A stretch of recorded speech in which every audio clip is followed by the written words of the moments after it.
you're going to change necessarily the social demands on the education system. And I haven't read this. I haven't read too much about this, but it seems to me like when you let kids work younger, the education system changes to prepare them for that. So to do things rather than how to think for themselves. It's kind of an either or. It's not a both thing. You only have so many hours of the day to teach kids shit before they pass out or stop paying attention. So you can have it correctly, or you can teach them how to do things correctly. And I think the lowest age ever, I think, was in Iran, which was 15, but then they got raised to 18. Looking at the Wikipedia age of voting ages. Oh, wow.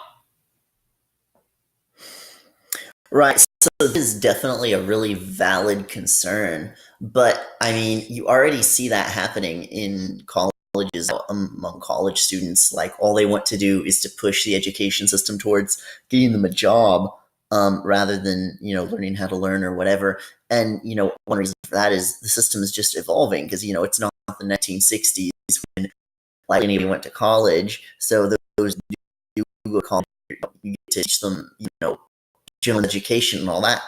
It's a different system now when there's all these different people going to college. Vast majority of people just want to get a job. So that's a function of an evolving system in that respect. So if children vote earlier and are able to work earlier, I mean, this will just evolve to adapt. To me, I agree. I don't think that's necessarily a bad thing. But then you get mediocre politicians, and you get in the country. Okay, so I think we're missing part two. Part two of that issue is education. The kids go daft if they have to work. That would be the next logical conclusion. We're all kind of issues in themselves, by one, kind of like how we ascribe ages for every little thing, like for driving, for drinking, for going to fight in Iraq. There's different ages for all those things. We kind of decide on a case-by-case basis. But for education specifically, I mean, okay, yes, the education system will change. I'm not disagreeing with you. I understand it will evolve over time. Just look at humanities departments right now. There's so much. Just in the last 20 years even.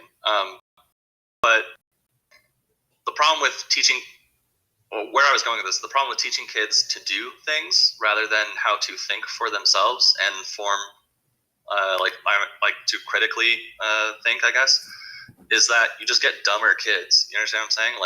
You're going to have a progressive, dumber electorate that is being picked out as factory workers, and they're just going to keep. Isn't that what your point? I mean, if that's your goal, it's really good.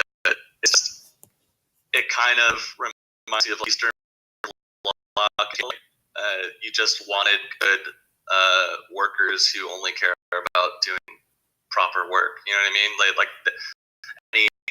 Any loftier ideas in that are considered bad. But would children, if they have additional leverage because they have the vote, do you think that the impact of that, because you're going to introduce, millions of new voters, because that's like a 6-year increase on what we have now. So that's millions and millions of new voters. That would definitely have an impact. Millions of voters, a good thing. Brazil has compulsory voting, but look at their government right now.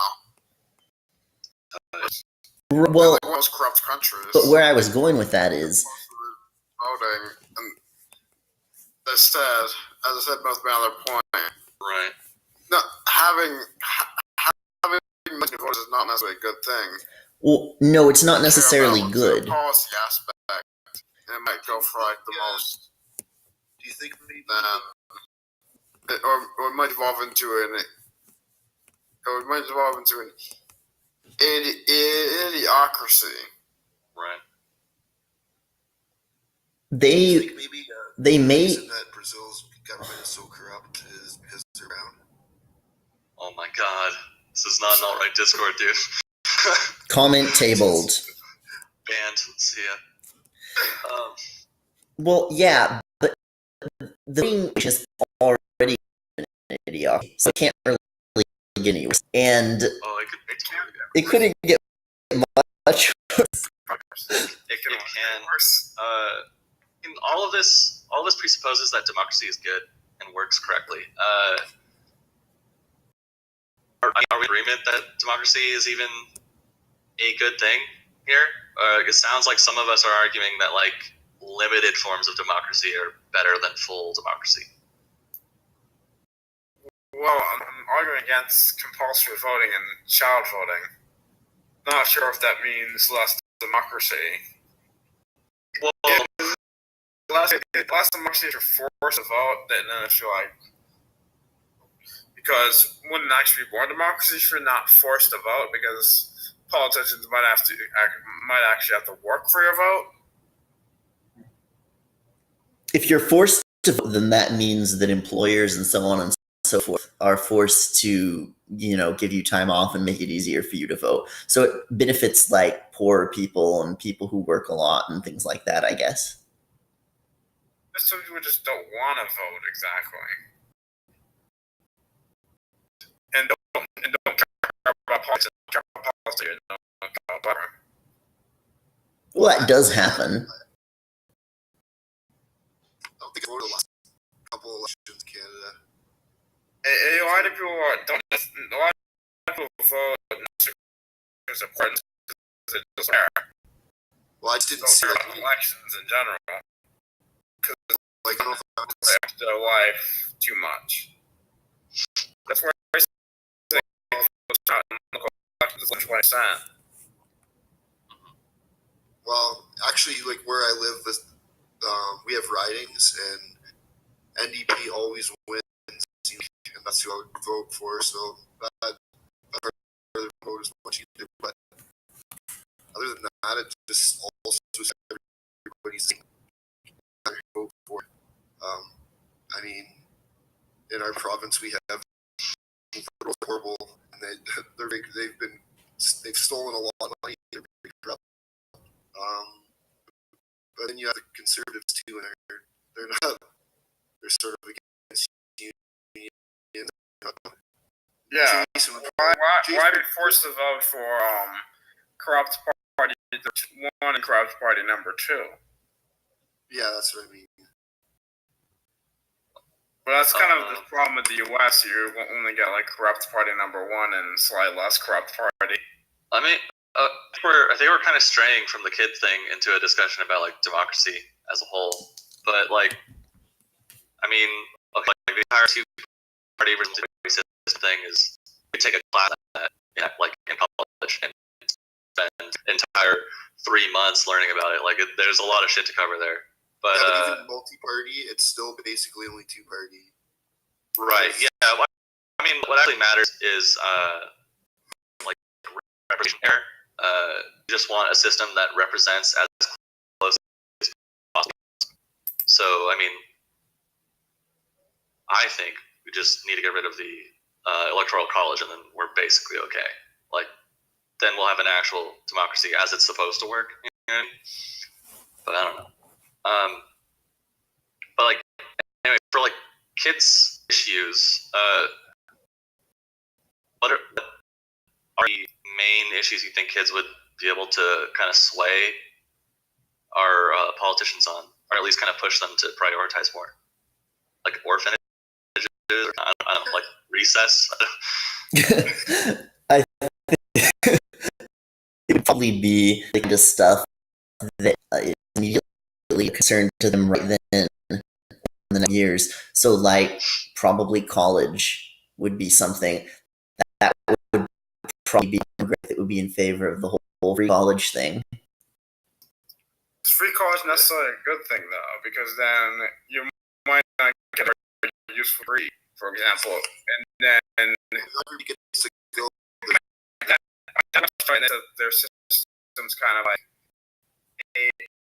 they pick college farther in afterwards. But people to go for a history is not useful in the real world.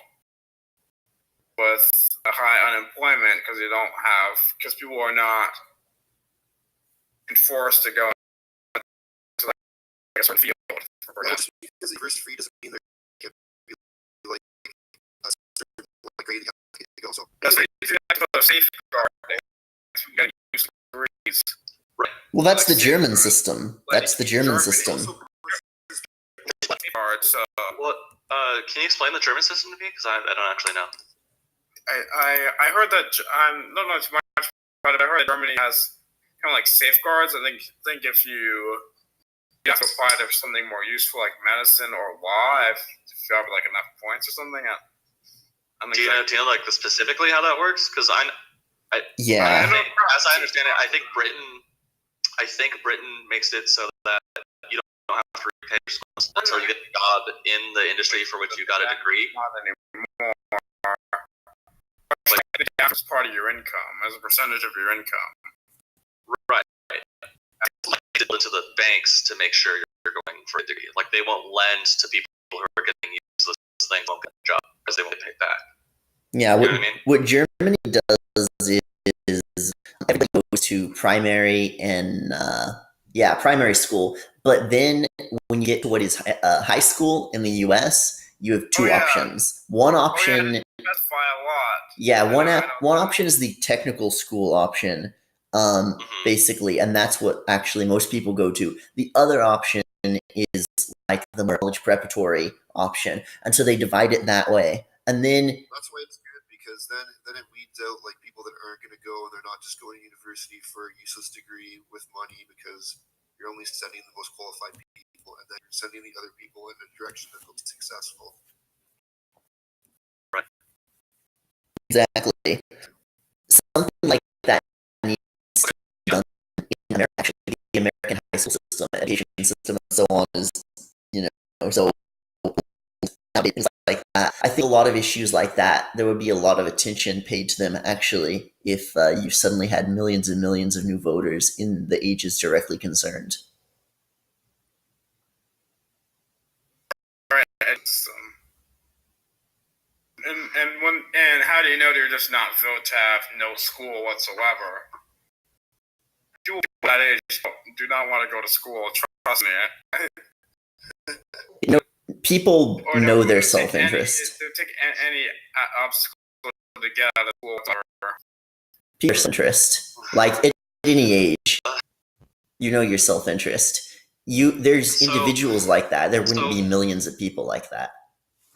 One of the things that leaps out at me right now is I hung out with a lot of weird groups, people who don't necessarily believe in democracy, like far right religious reactionaries and stuff like that. They want a monarchy. One of the things they do bring up that has a lot of shit it is the idea that like democracy takes advantage of stupid people. Stupid people don't know how to vote, so if you're a smart person, like smart enough to get into politics and be successful, like Trump be very persuasive. You're to a ridiculous amount of dumb people and constituencies that way. It's under a fully educated constituency. Like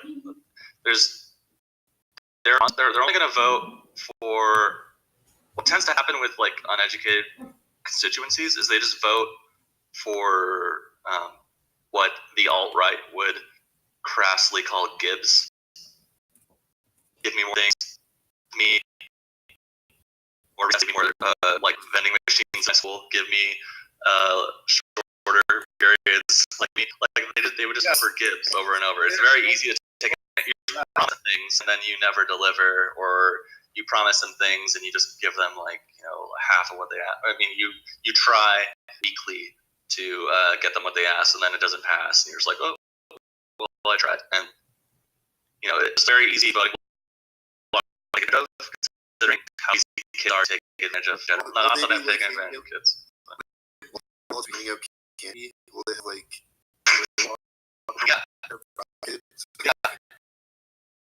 You can get a sticker. All kind of stuff that was being said and the kind of jokes that were being made about whenever people were giving women the vote. That's true. Full school Ones though. Didn't pan out to be the case. But kids are like much different than women are. Kids, their brains are not fully developed. They're not neurologically developed. Yeah, this is something that can be like confirmed with MRI or like I don't know the difference between MRI and CAT scan, but one of the things that you can, like, there's different physiology to the brain. Like this is measurable. I mean, I know the difference between women and males' brain is also measurable. I guess you can be making arguments way back in the day when that was still a thing to talk about. But not as measurable as, let's say, women and kids' brains. like different. When I was a kid getting allowance, I was the oldest brother out of three brothers. And I had an allowance, and it was $5 if I did all my chores. And I understood how to save. And I'm really too young to understand savings. And the whole concept like delayed gratification, even just if it's like 2-3 weeks, a month, to get like. I was one of them. They're not even like impulsive people. They're just too young. So what would happen to me, being the older brother, is like we would go to the store and try to buy Legos, and I would have to loan them money because they didn't understand savings. You know what I mean? I ended up being their bank. Like ironically, me being became a banker at like 7. So I don't. How old were they? I'm 7,